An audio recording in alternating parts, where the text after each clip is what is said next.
The Jewel Robbery at the Grand Metropolitan, adapted from Agatha Christie F68. Adapted and modified by Kulwant Singh Sandhu.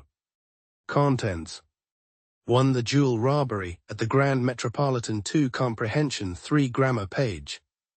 The Jewel Robbery at the Grand Metropolitan. Adapted from Agatha Christie. Poirot, I said one day, a change of scenery would do you good. You think so, my friend, he replied, his eyes twinkling. I'm certain of it. Poirot said with a smile. Is it all planned then? Will you come? Where are we going? Brighton. A friend in the city gave me a tip that's paid off handsomely. I've got some extra money, as they say, to spend. A weekend at the Grand Metropolitan Hotel would be perfect for us. Thank you, Hastings, Poirot said warmly. I accept your kind invitation. You have a generous heart to think of an old man like me. Sometimes a good heart is worth more than all my little grey cells. I wasn't thrilled with the hint that my mind wasn't as sharp as his, but Poirot's excitement was clear, so I brushed off my annoyance. Excellent, I said quickly. It's settled. That Saturday evening, we dined at the Grand Metropolitan, surrounded by a lively crowd. Brighton was buzzing with people, men in fine suits and women in dazzling dresses, their jewels sparkling under the chandeliers. Some wore their gems with more enthusiasm than elegance. What a sight! Poirot murmured, his eyes scanning the room. This is the place for the newly rich, isn't it, Hastings? Perhaps, I replied. But let's hope not everyone here made their fortune unfairly. Poirot nodded calmly, taking in the scene. So many jewels, he said. It makes me think a clever thief would find this place a paradise. Look at that woman by the pillar, covered in gems. I followed his gaze. That's Mrs. Opalson, I exclaimed. You know her? Poirot asked. A little. Her husband is a wealthy stockbroker who made a fortune in the recent oil boom. After dinner, we met the Opalsons in the hotel lounge. I introduced Poirot, and we chatted briefly before sitting down for coffee together. Poirot complimented Mrs. Opalson's expensive jewelry, and she beamed with pride. Jewelry is my passion, Mr. Poirot, she said. Ed knows I love it, and whenever his business does well, he surprises me with something new. Are you interested in precious stones? I have worked with many famous jewels in my career, madam, Poirot replied. He shared a story, using false names, about historic gems belonging to a royal family. Mrs. Opalson listened, enchanted. That's like something from a play, she exclaimed. You know, I have a pearl necklace with its own story. They say it's one of the finest in the world, perfectly matched pearls, flawless in color. I must show it to you. Oh, madam, Poirot said politely, please don't trouble yourself. No trouble at all, she insisted, bustling toward the elevator. Mr. Opalson, who had been speaking with me, looked at Poirot curiously. My wife is eager to show you her pearls, Poirot explained. Oh, the pearls, Mr. Opalson said with a satisfied smile. They're worth seeing, cost a fortune, but I could sell them for what I paid, or more. Money's tight in the city these days, though. This excess profits duty is a nightmare. He launched into financial details I couldn't follow. A small page boy interrupted, whispering something to Mr. Opalson. What, I'll come at once, he said, alarmed. Is she ill? Excuse me, gentlemen. He hurried off. Poirot leaned back, lit a tiny cigarette, and neatly arranged the empty coffee cups on the table, smiling at his handiwork. Minutes passed and the Opalsons didn't return. Strange, I said. I wonder when they'll be back. Poirot watched the smoke curl upward. They won't return, he said thoughtfully. Why not? Something has happened, my friend. What, how do you know? I asked. Poirot smiled. The manager rushed out of his office and ran upstairs, looking upset. The elevator boy is gossiping with a page, ignoring the elevator bell. Even the waiter seemed distracted. For a waiter to be distracted, Hastings, the matter must be serious. Ah, here come the police. Two men entered the hotel, one in a police uniform, the other in plain clothes. They spoke to a page and were led upstairs. Moments later, the page returned. "Mr. Opalson's compliments, gentlemen, please come upstairs." Poirot stood quickly, as if expecting the request. I followed, curious and eager. The Opalsons' rooms were on the first floor. We knocked and a voice called, "Come in." Inside, we found a chaotic scene. Mrs. Opalson sat in an armchair in her bedroom, sobbing loudly, her face streaked with tears and powder. Mr. Opalson paced angrily. Two police officers stood in the room, one taking notes. A frightened hotel chambermaid stood by the fireplace, while Celestine, Mrs. Opalson's French maid, wept and wrung her hands. Poirot stepped in, calm and composed. Mrs. Opalson jumped up and rushed toward him. "I knew it was fate meeting you tonight," she cried. "If anyone can get my pearls back, it's you, Mr. Poirot."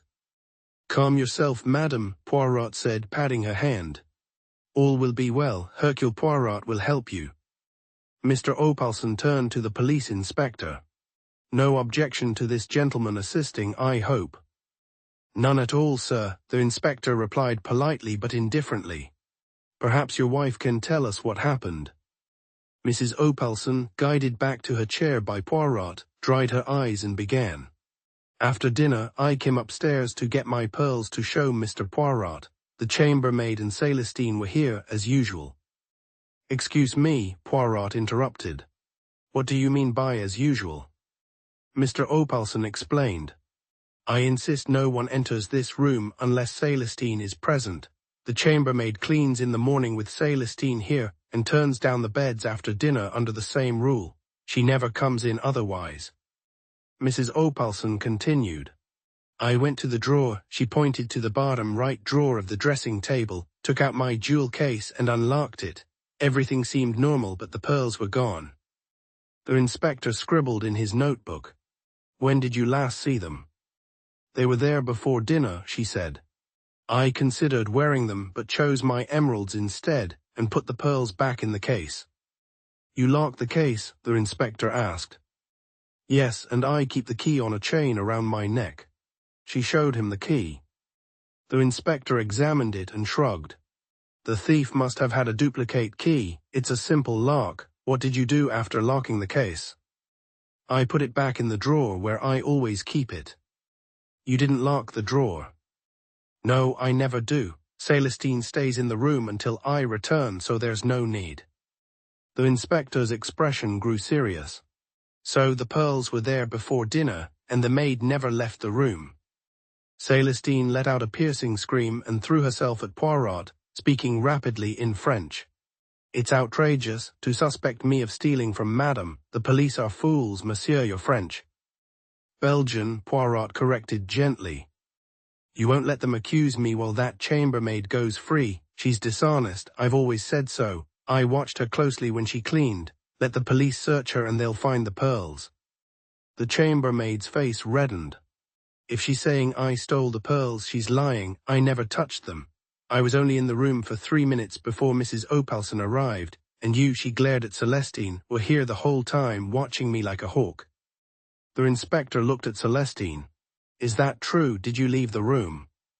"I didn't leave her alone," Celestine admitted reluctantly, "but I stepped into my room twice, once for a reel of cotton, once for scissors. She must have stolen them then." "You were gone for a second," the chambermaid snapped. "I'd be happy for the police to search me. I've nothing to hide." Just then there was a knock at the door. The inspector opened it and smiled. "Good timing. I sent for a female searcher and she's here. Please step into the next room," he said to the chambermaid. The chambermaid tossed her head and went with the searcher. Celestine sank into a chair, sobbing. Poirot examined the room, noting the door by the window. "Where does that lead?" he asked. "The next apartment," the inspector said. "It's bolted on this side." Poirot tested the bolt, then checked the windows. "No balcony outside," he observed. "Even if there were," the inspector said, "it wouldn't matter if the maid never left the room." "Indeed," Poirot said, unperturbed, "since Mademoiselle says she didn't leave." The chambermaid and searcher returned. Nothing, the searcher reported. I told you, the chambermaid said indignantly. That French girl should be ashamed, accusing an honest person. Enough, the inspector said, opening the door. No one suspects you, go back to work. The chambermaid pointed at Celestine. Will you search her? Yes, yes, the inspector said, locking the door behind the chambermaid. Celestine went with the searcher to the small room. She returned shortly with nothing found on her. The inspector's face darkened. I'm afraid you'll need to come with us, miss, he told Celestine. If the pearls aren't on you, they're hidden in this room. Celestine shrieked and clung to Poirot. He whispered something to her, and she nodded uncertainly. It's better not to resist, he said, then turned to the inspector.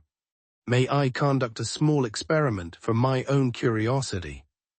Depends on what it is, the inspector said cautiously. Poirot spoke to Celestine. You said you went to your room for a reel of cotton. Where was it? On the chest of drawers, she replied. And the scissors? There too. Could you repeat those actions? You were sitting here, yes. Celestine sat, then stood, walked to her room, picked up an object and returned. Poirot timed her with a large watch. Again, please, he said. After the second time, he made a note and thanked her. He bowed to the inspector. Thank you for your patience.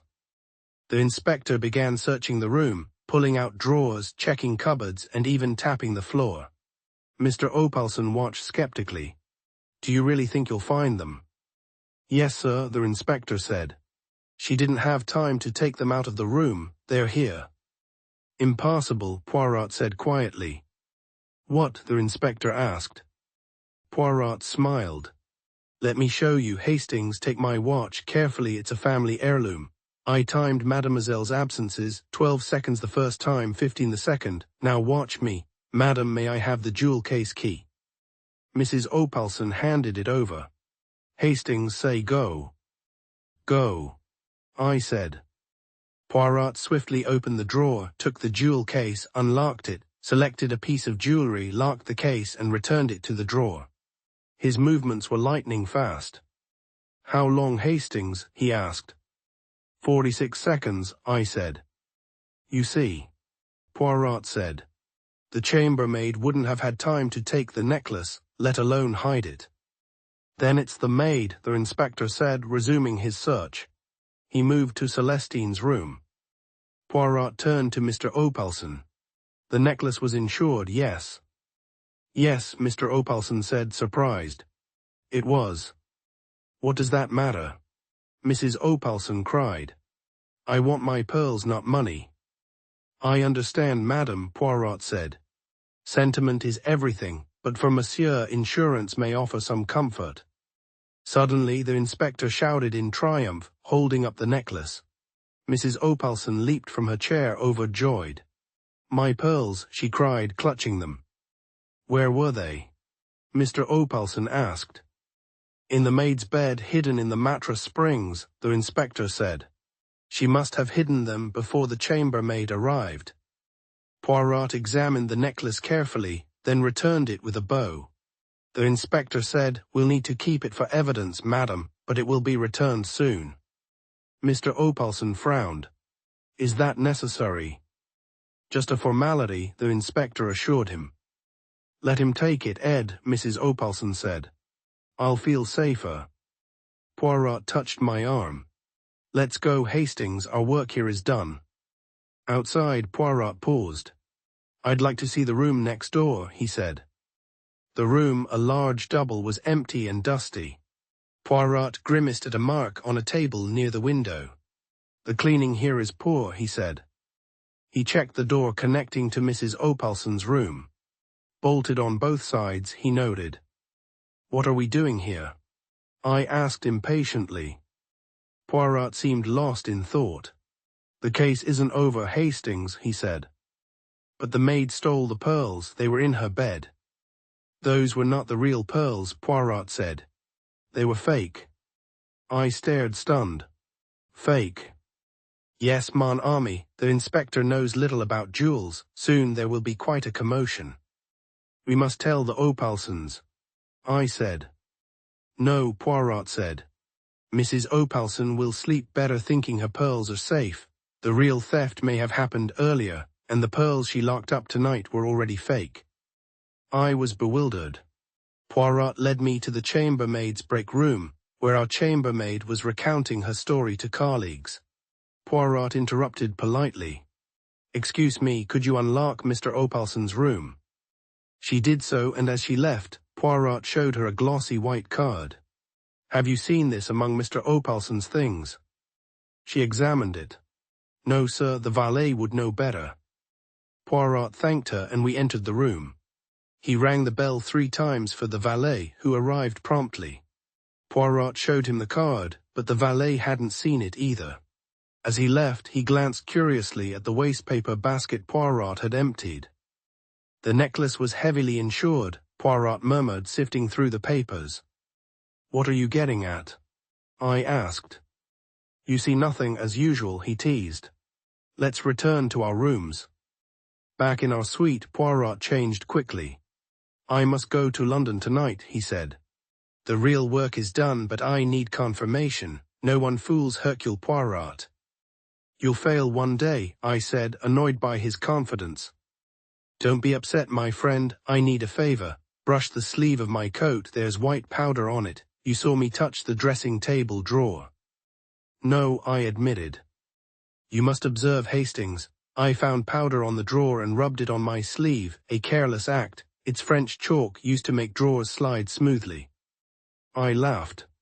"I thought you were building up to something dramatic." "Au revoir, Hastings," he said, leaving swiftly. The next morning, with no word from Poirot, I went out, met friends, and returned late after a car breakdown. At the hotel, I found Poirot with the Opalsons, looking pleased. "Hastings," he cried. "Everything is perfect." "You got my pearls back?" Mrs. Opalson said, beaming. "You were right, my dear," Mr. Opalson said. I looked at Poirot, confused. "Explain, please." "Sit, my friend," Poirot said. "The chambermaid and valet have been arrested." But I thought. "You thought wrong," Poirot said. "Remember the French chalk? It was a clue. The chambermaid and valet planned the theft. The valet waited in the next room. When Celestine left briefly, the chambermaid opened the drawer, passed the jewel case through the door, and the valet took the necklace using a duplicate key. He replaced it with a fake, and the case was returned. The chambermaid hid the fake necklace in Celestine's bed to frame her." "Why did you go to London?" I asked. The card I showed them, it was treated to capture fingerprints. I took it to Scotland Yard, where Inspector Japp identified the prints as belonging to 2 known jewel thieves. They were arrested, and the real necklace was found with the valet. Mrs. Opalson clapped her hands. "I've got my pearls." I shook my head, amazed. "This should bring you fame, Poirot." "Not at all," he said calmly. "The inspectors will take the credit," but he patted his pocket. "Mr. Opalson gave me a check. This weekend didn't go as planned, Hastings. Shall we return next weekend, my treat?" The thieves' felonious plan was clever but flawed. Their meticulous preparation, using French chalk and a duplicate key, showed their audacious ambition. Yet their subterfuge failed under Poirot's keen eye, leading to their arrest and Celestine's exoneration. 2 comprehension questions. Question 1. Where did Hastings suggest going for a weekend trip, and why? Question 2. What was Mrs. Opalson's passion, and how did she show it? Question 3. Why did Mr. Opalson insist that Celestine be present when the chambermaid was in the room? Question 4. What did Mrs. Opalson discover when she opened her jewel case? Question 5. How did Celestine react when she was suspected of stealing the pearls? Question 6. What did Poirot find on the dressing table drawer, and what was it used for? Question 7. Why did Poirot go to London, and what did he do there? Question 8. Who were the real thieves, and how did they carry out the theft? Question 9. What clue helped Poirot confirm the identity of the thieves? Question 10. What was the outcome for Mrs. Opalson's pearls, and how did Poirot benefit? Answers. Answer 1. Hastings suggested going to Brighton because he had extra money from a financial tip, and thought a weekend at the Grand Metropolitan Hotel would be enjoyable. Answer 2. Mrs. Opalson's passion was jewelry, and she showed it by proudly wearing expensive gems and eagerly wanting to display her pearl necklace to Poirot. Answer 3. Mr. Opalson insisted Celestine be present to ensure no one entered the room alone, preventing theft or misconduct. Answer 4. Mrs. Opalson discovered that her pearl necklace was missing from the jewel case. Answer 5. Celestine reacted with outrage, screaming, speaking rapidly in French, and accusing the chambermaid of being dishonest. Answer 6. Poirot found French chalk on the drawer, used by cabinet makers to make drawers slide smoothly, indicating someone tampered with it. Answer 7. Poirot went to London to take a card with fingerprints to Scotland Yard, where Inspector Japp identified the thieves. Answer 8. The chambermaid and valet were the thieves. The chambermaid passed the jewel case to the valet through the connecting door, who replaced the real necklace with a fake one. Answer 9. The fingerprints on the glossy card Poirot showed to the chambermaid and valet matched those of known jewel thieves, confirming their guilt. Answer 10. The real pearls were recovered from the valet, and Mrs. Opalson got them back. Poirot received a check from Mr. Opalson as a reward. 3 grammar page.